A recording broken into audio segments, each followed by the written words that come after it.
देखो, कहना तो यही चाहते हैं कि सरकार जो बदलाव जी सरकार है उनसे कि हम युवा है, राजस्थान के है, बेरोजगार है, हमारी कोई पार्टी नहीं है, हमारी तो एक ही पार्टी है बेरोजगार की। तो सरकार हमें बेरोजगार से मुक्त करे, पार्टीवादियों में न घसीटे, हमें टेग न लगाए, ना तो हम कांग्रेस के ना बीजेपी के, हम सत्ता के साथ में हैं और सत्ता के साथ में रहकर काम करना चाहते हैं। सरकार से ये कहना चाहते हैं कि सरकार हमारे धैर्य की परीक्षा ना ले, क्योंकि धैर्य भी एक न एक दिन ऐसा आता है कि वो फूटता है, तो उसका काम सरकार को इसकी जिम्मेदारी देनी पड़ेगी। क्योंकि पहले भी हमारे एक युवा साथी ने अपनी जान गंवा दी यहाँ धरने पे, उसकी जिम्मेदार भी वर्तमान की सरकार ही है। तो मैं ये कहना चाहता हूँ कि 5000 युवाओं के पेट पर लात मारकर इनके मौत की जिम्मेदार क्यों बन रहे हो आप? ये आपके प्रदेश के हैं, आप अगर इनको बहाल करते हो, रोजगार देते हो, तो ये सदा आपके गुणगान करते रहेंगे। इतना ही कहूँगा मैं सरकार से कि आप इन्हें बहाल करें जल्द से जल्द, ताकि ये भी अपने घर जाए और अपने परिवार के साथ खुशियों के साथ जीवन यापन करे। धन्यवाद।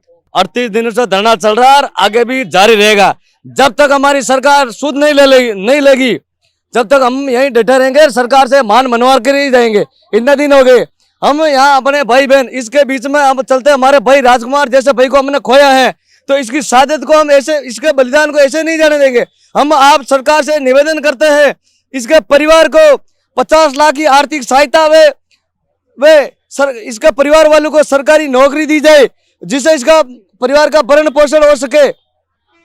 और हमारे भाई जो इतने दिन बैठे हुए हैं इनके भी आप सुनो कि हम कोई पार्टी के, तो एक पार्टी के तो थे नहीं। अब जैसे ये लोग बात करते हैं कि कांग्रेस पार्टी का दबाव लगा दिया, जब से आज मालवीय जी अपने बांसवाड़ा जिले के अंदर, उनको भी तो ये वो कांग्रेस के सच्चे सिपाही थे, उसको भी तो बीजेपी में लेकर गए, तो हम उसने तो चुनाव लड़ा, हम तो फिर भी सीधे साधे लड़के, हमने कोई चुनाव थोड़ी लड़ाई किया। हम तो सरकार की योजना का प्रचार करते थे, जहां मंत्रियों की गाड़ियां नहीं जाती थी वहां हम गए और हमने प्रचार किया। आज इनकी स्थिति यह हो गई कि विकसित भारत के अंदर जो कैंप लग रहे थे उसमें आज चेहरे खाली दिख रही है। और पहले हम जाते थे तो प्रचार के शाम को ही बता देते भी कल विकसित भारत का कैंप लगेगा, उसमें जाओ, और संख्या आती थी। आज ये इनको ने इसकी हालत बहुत खराब है। इसके विकसित कैंप के अंदर बिल्कुल नाम मात्र संख्या, जो सरकार के अधिकारी जाते थे वो है, उसके अलावा कोई भीड़ नहीं यार, बस लॉलीपॉप दे रहे हैं, ये योजना चालू करे, वो दे रहे हैं। मतलब भजन लाल जी सरकार से मेरी यही अनुमति है और उनसे यही मांगे कि हमें बहाल किया जाए।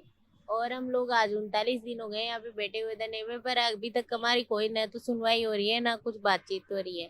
तो हम लोगों से उनसे यही प्रार्थना करते हैं, आज जोड़ के नम्र निवेदन है कि हमें जल्द से जल्द बहाल करें। क्योंकि आज देखो जो भी चल रहा है भारत संकल्प यात्रा, उसके अंदर भी मतलब सीटें खाली जा रही हैं, लोग बाग आ नहीं रहे, उनको जानकारी नहीं मिल रही योजनाओं की। हम लोगों ने उनको घर घर जाकर योजनाओं की जानकारी देते थे और उनको बताते थे कि केंद्र सरकार से क्या क्या योजनाएं चल रही है और इन योजनाओं का लाभ भी दिलाते थे। तो अब जो कैंप लग रहे हैं उनमें ना तो सरकार की योजनाओं के बारे में लाभ मिल रहा है उनको, ना कुछ पता चल रहा है।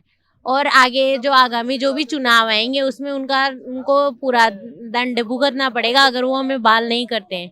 तो हम उनसे यही आज्ञा वो अनुमति रहते हैं कि भाई वो हमें जल्द से जल्द बहाल करें, ताकि उनको जो लोकसभा की जो चुनाव है उनमें उनको ये दंड नहीं देखना पड़े। धन्यवाद। 40 दिन से हम धरने पे बैठे हैं, लेकिन अभी तक सरकार ने कुछ सुना नहीं है। अब तो ऐसा लग रहा है कि बीजेपी के नेता जो कांग्रेस के नेता होते उसको गला लगा लेते, जो मंत्री होते उसके पास बड़ा पद होता, या क्या सारे राजीव गांधी युवा मित्र गरीब परिवार से, इसलिए वो बीजेपी सरकार गले नहीं लगा रही। अब तो हमें वही लगने लगा। लेकिन जब तक ये सरकार हमें कचरा समझ रही है ना, उस तक समझने दो। जिस दिन ये कचरा उड़ गया ना, उस दिन उनको पता चलेगा कि ये कचरा क्या था।